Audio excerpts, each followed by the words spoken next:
The feedback we've gotten from tenants has been overwhelmingly positive. A couple hundred tenants in Washington will now get refunds or reduced rent after the state attorney general's office says their landlords violated the state's new rent cap law.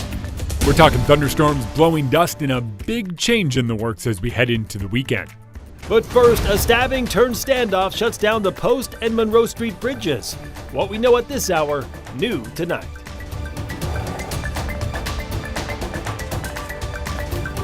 We're trying to have a dialogue with him and trying to talk him into our custody. That's what we want as the safest resolution to this.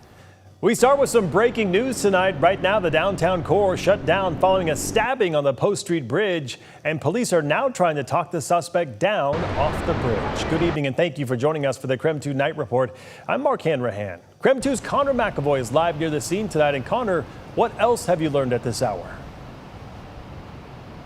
Yeah, well, Mark, I'm standing right now at Monroe and Summit Parkway, where right behind me is the Post Street Bridge. This is where the suspect has barricaded himself, and police are trying to have a dialogue with him. All we know right now is that what happened here tonight is a stabbing that left 2 people taken to the hospital and a suspect trying to have a dialogue with here right now. Police responded to this at about 6:30. This evening, and there is still a lot of information we're still trying to unpack, but they responded originally to an altercation, and then they found that a stabbing had occurred that again left 2 people in the hospital. Now we're still trying to get information, but they're trying to currently talk him down, have a dialogue, and believe that the suspect will comply with them as they talk throughout this evening. They have multiple units on scene here. They have an air support unit.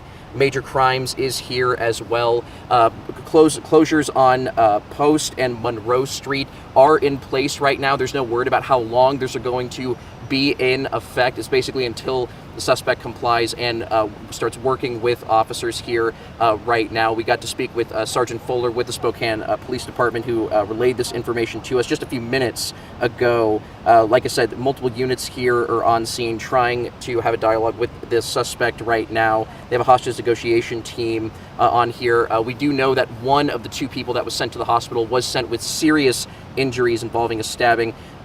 We do know that they're right now just trying to get this suspect into custody tonight without any incident, but that means there's going to be some closures on Post and Monroe Street. Folks all around this area, police on scene have been trying to direct folks away from this area.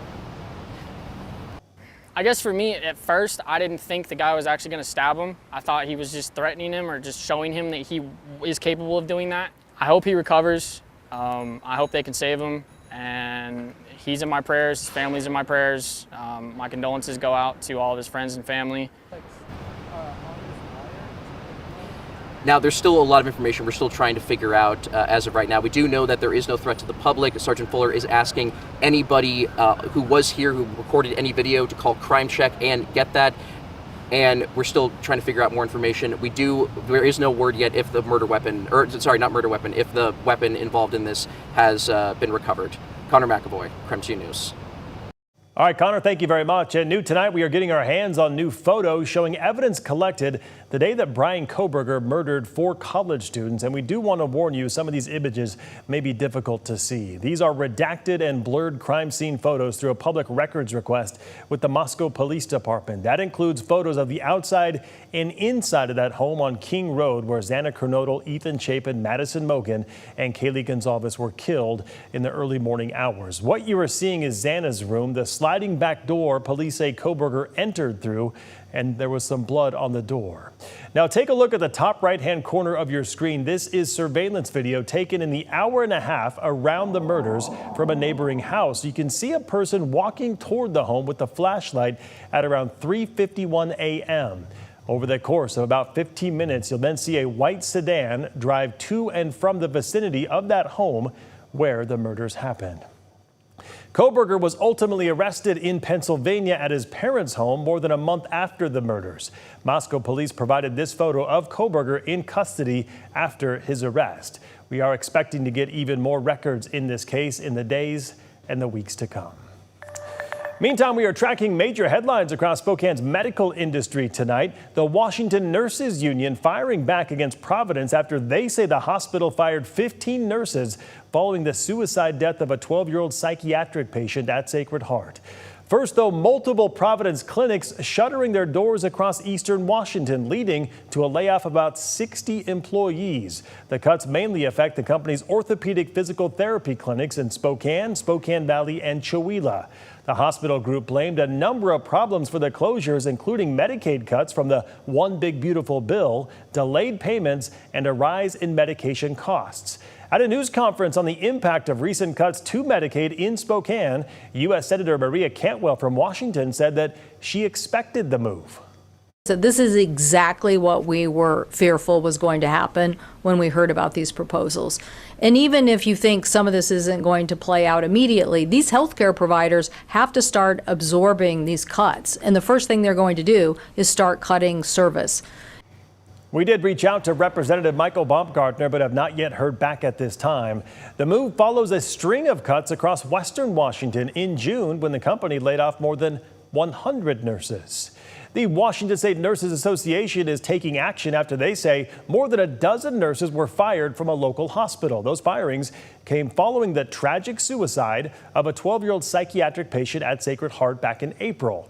The union is rejecting the claims from the hospital that the nurses violated privacy protocol. They say nurses were doing their job to assist the 12-year-old girl. Providence responded saying, quote, Providence takes violations of our code of conduct and federal privacy laws that govern private health information very seriously. We review employee conduct and take appropriate action, including termination of employment where warranted. Patient privacy is one of our top priorities, unquote.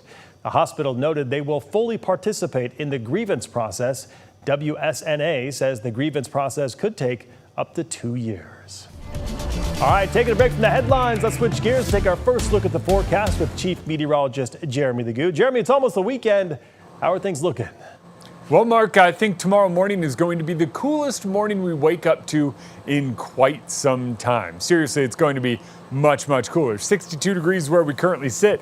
I think at the rate we're going, we fall all the way back into the low 50s, some spots even down into the 40s, believe it or not. That's because we have storms moving out. And here on the South Hill, if I look to the southeast more, I can see the full moon already coming up, and that's a sign that we have less moisture in the atmosphere, and that means everything's going to dry out. Clear skies, less moisture. We don't have much going on. Tomorrow morning, a couple of stray showers up along the Canadian border, and that is it. As we move through the next couple of days, it is all about the sunshine, and a lot of it at that. Temperatures are going to climb. Tomorrow, we are back up in the 80s, about a 10-degree jump from where we were today. Saturday, mid-80s, we top out at 86, and Sunday, 91 degrees. It's a big turnaround that takes us into a very warm few days ahead. Warm and sunny, a far cry from where we've been the past couple, but it all starts with a cold morning tomorrow. All righty, sounds good. Jeremy will check back in with you later in the show. No Lie and Nuestras Raíces are hosting a fiesta in place of the Tacos y Tequila Festival. Find out where later on. But first, you're about to see even more construction in North Idaho along I-90. Those details in just 90 seconds.